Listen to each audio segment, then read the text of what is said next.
ఆయన రక్తంలో కడగబడినటువంటి మనలోనే బయట దగ్గర నుంచి మనం ఎక్స్పెక్ట్ చేయొచ్చా? దొరుకుతుందా? దొరకదు. చెప్తున్నాడు ఎవరు తెలుసా? విశ్వాసం మాదిరిగా ఉంది హెచ్చరించిన పౌలు. నీ జీవితంలో ఎవరు ఎట్లుండాలంట? విశ్వాసం మాదిరిగా ఉండాలంట. అమ్మా అయ్యా జాగ్రత్త వినండి. నీ బ్రతుకు నీ పక్కన ఉన్నటువంటి వారికి మాదిరిగా ఉండాలి. విశ్వాసంలో మాదిరిగా ఉండాలి.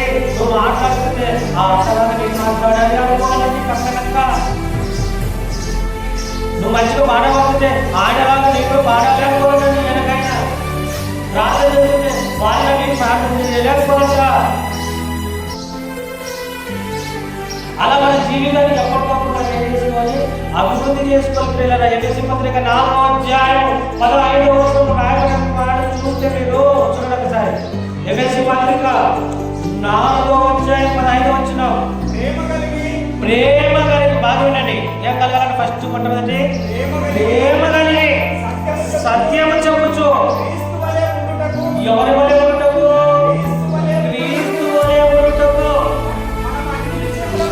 మనం అన్ని విషయములలో ఎదుగుదము. అర్థమైతే ఏమంట?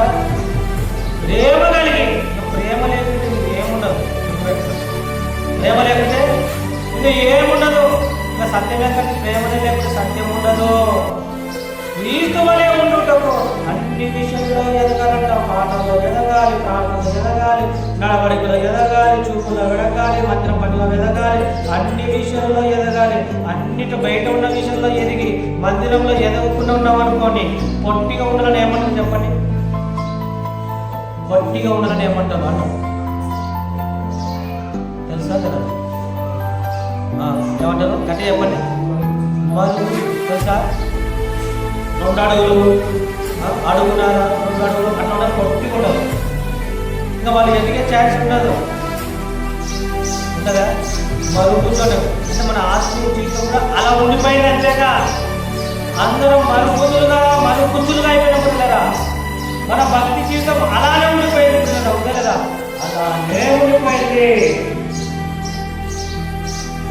దేవుని మందిరానికి వస్తున్నటువంటి మనము ప్రభు మనకు నేర్పిస్తున్నటువంటి మాటల ప్రకారం మన బ్రతుకులను, మన భక్తులను, మన పిల్లలను, మన కుటుంబాలను, మన ప్రాంతములను, మన సంఘములను మార్చుకునేటువంటి విధంగా మన బ్రతుకులు ఉండాలి అనేటువంటి ఉద్దేశముతోనే మరి యొక్క నూతన సంవత్సరము దేవుడు మనకు అనుగ్రహించాడు. నీ కొత్త బట్టలు కాదు, నీ పిండి బట్టలు కాదు, నీ దేశాలు కాదు, ఏమి కాదు. దేవుడు ఇవే కావాలి. 1,00,000 రూపాయలు ఇచ్చినా ప్రయోజనం లేదు. గుర్తుపెట్టుకోండి. 1,00,000 రూపాయలు ఇచ్చిన ప్రయోజనం లేదు, ప్రయోజనం లేదు. అర్జెంటుగా మనం ఏం చేయాలంటే ముగింపు చేసేటువంటి విషయం మన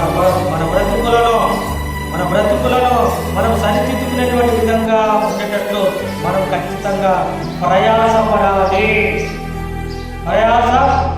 చూడండి రోమపత్రిక 14:11 రాయబడి మనలో ప్రతివాడు తన్ను చూచి దేవునికి లెక్క అప్పగింపవలెను. అమ్మా దేవునికి లెక్కలు చెప్పాలంట. దేవునికి లెక్కలు చెప్పే రోజు ఒక రోజు వస్తుంది తెలుసా?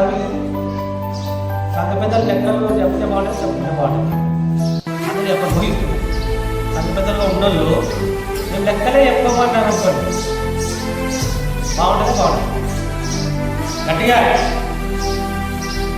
ఏం మాట్లాడుతుంటే చదువు లెక్కలు కావాలో ఉంటుంది కావాలి. 1000 రూపాయలు 10,000 ఇచ్చి ఎందుకు ఖర్చు పెట్టారు అనుకుంటే నిలుపుకుంటారా? కావాలి అంటే దేవుడు కూడా మన లెక్కలు అడగబోతున్నాడు. ఆ లెక్కలు మనము దేవునికి చెప్పేటట్లు ఉండాలి. దేవునికి లెక్కలు చెప్పాలంటే మనం ఏదైనా పని చేస్తే లెక్కలు చెప్తాం. ఇంకా పనే చేయకుంటే చెప్పాలి. పనే చేయకుంటే లెక్కలేదు, ఎక్కలేదు. డైరెక్ట్ నిత్య నరకానికే, నిత్యమైనటువంటి నరకానికే ఏది ఏమైనా మరణము మనకు ఎప్పుడు సంభవిస్తుందో మనకు తెలియదు. కానీ దేవుడు వచ్చే లోపు, మనం మరణించే లోపు మన బ్రతుకులను సరిచేసుకున్నటువంటి పనిలో ఉండాలి. ఎందులో బలహీనంగా ఉన్నాను, వేట్లో పడిపోయాను, ఏ విషయంలో ఉండాలి నువ్వు చెక్ చేస్తూనే ఉండాలి. డాక్టర్ దగ్గర పోతే నీకున్న రోగం అర్థం కాకుంటే ఈ టెస్టులు అర్థం కాలేదు, ఈ టెస్ట్ చేసుకో, ఈ టెస్టులు అర్థం కాలేదు, ఈ స్కానింగ్ చేసుకో, ఈ స్కానింగ్లో అర్థం కాలేదు, సిటీ స్కాన్ అంటాడు, ఎంఆర్ఐ అంటాడు, అది అంటాడు, ఇది అంటాడు, రకరకాలు చెప్తాడు. ఏదైనా మొత్తం మీద ఒక దాంట్లో నీకు రోగం కనబడితే ఆ రోగానికి చెప్పండి, ఆ రోగానికి మెడిసిన్ ఇవ్వడానికి అవకాశం ఏదైనా కనబడుతుంది. అలాగే మన భక్తిలో రోజు రోజుకి మన బలహీనత దేవుని దగ్గర, వాక్యం దగ్గర, దేవుని మందిరంలో బైబుల్ దగ్గర పెట్టుకొని పవిత్రం చేసుకుంటూ సరి చేస్తున్నటువంటి విధంగా ఉండాలి. అప్పుడు దేవుడు మన సర్వ శరీరం కూడా ఆరోగ్యాలను కలుగుతుంది.